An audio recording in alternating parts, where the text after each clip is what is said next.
I'm realizing now that setting this camera up in this position in the car is kind of generally an unflattering angle for filming. The Pocket 3 is a little too tall to put on the dash because the top of it touches the windshield in my car. But I wanted to make a little video today because I haven't filmed or edited anything in a couple weeks, and I felt like just to keep the creativity flowing, I needed to make something. But I wanted to kind of talk about like cameras and camera channels in general. Like, I try not to think of this channel as like a camera channel where I just talk about gear. I'd like to do more like not adventure films, but like daily vlog kind of stuff, showing life in Hawaii. I know that there's a lot of people that do videos about life in Hawaii and food in Hawaii and travel type videos, but I just kind of wanted to do more videos from the perspective of somebody who's born and raised here and is raising a family here. What we like about it, what we don't like about it, you know. But we will talk about cameras today a little bit because the reason I started this YouTube channel in the first place was because of cameras. And I used to shoot wedding videos, and I kind of started to dive into YouTube as a means to like practice filmmaking and also upload wedding films that I've done in the past. We're in a time right now where it's really difficult to buy a bad camera. I'll say that first off. Like, it's like everything out right now you can create with. Like, this Pocket 3 is probably one of the greatest things that's come out in the past few years, in fact. I know I talked about a possible Pocket 4 coming up, but even if it doesn't come out, or if it comes out and it's super similar to the Pocket 3 is fine with me. I mean, this thing gets the job done. But recently, I replaced one of my most nostalgic cameras. I mean, if you can even consider a camera nostalgic for any reason. I say that because it's gone on a lot of firsts in our family. Like our first trip to Maui, our first trip to Disneyland, all of our first, like, you know, life-changing events with the kids and stuff was shot on my trusty Sony ZV-1. But, you know, as as technology improves, I wanted to get something that was a little bit higher quality, that, you know, possibly shoots in 10-bit, and it just has a better image overall, possibly a better battery life also, but still keep like a relatively small form factor. And so with that said, like, what I picked up was this camera here. This is this Fuji, I almost said Sony again. It's a Fuji XM5, and I'm learning all the little weird quirks with shooting a Fuji camera. If you're shooting on Fuji and you're coming from a Sony system, you know what I'm talking about. Like, especially for video, there's a lot of things that you have to understand about Fuji cameras if you're shooting video with Fuji. But you can still shoot really good photos with it, of course, because it has that awesome sensor in there. APS-C sensor, upgraded from a 1-inch sensor. How about that?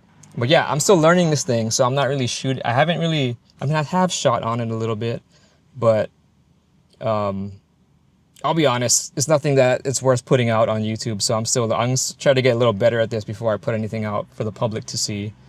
Just practicing and getting used to the controls and everything. Looking in the monitor here, it actually looks pretty good at low light, even though this lens maximum aperture is f3.5 and the ISO is at 12,800. I probably will change this kit lens. This is a 15 to 45, f3.5 to f5.6. I mean, the image does look pretty good, even at high ISOs. Not the greatest. I mean, I wish it was f1.8 or f2.8, but yeah, it's okay. Not great. But I did pick up a lens for this that I'll talk about in the next video, and we'll see how that goes. And another thing I wanted to talk about today is kind of how I look at cameras. And it kind of goes back to what I was saying before about shooting weddings.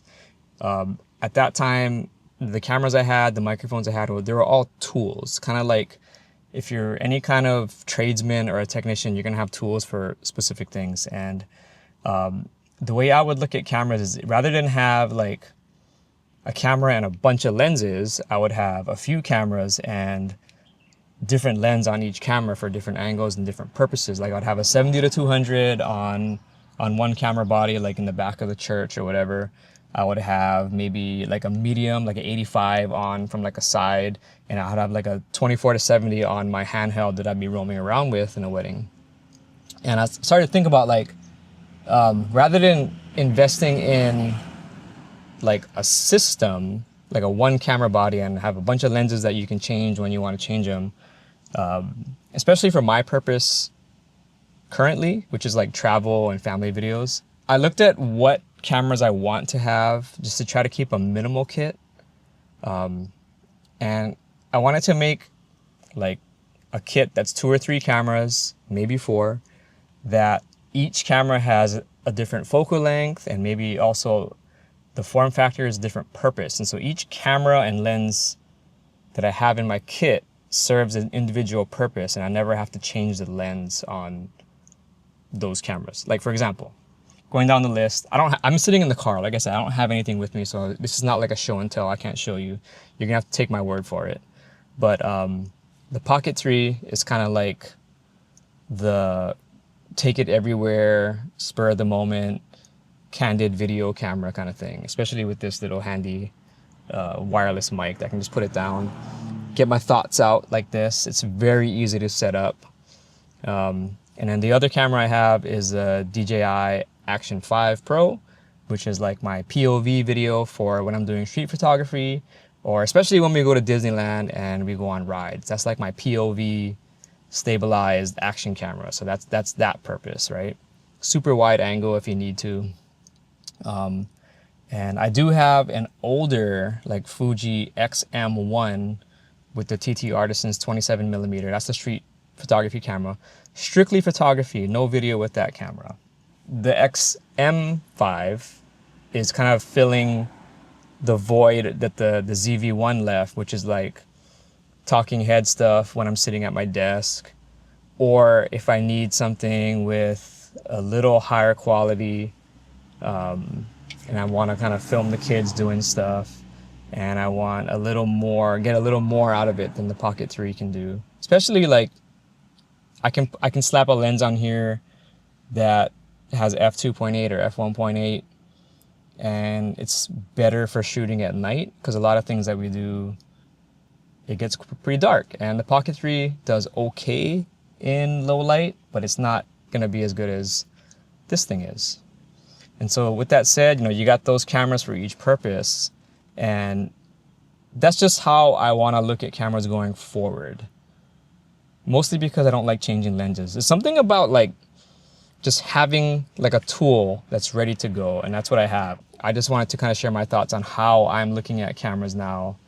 And like I said, especially because everything is so good. I want things that will help me get out and shoot and not get in the way of creativity. And I think the way I have things set up right now with the gear that I have allows me to just grab something and get out there and create.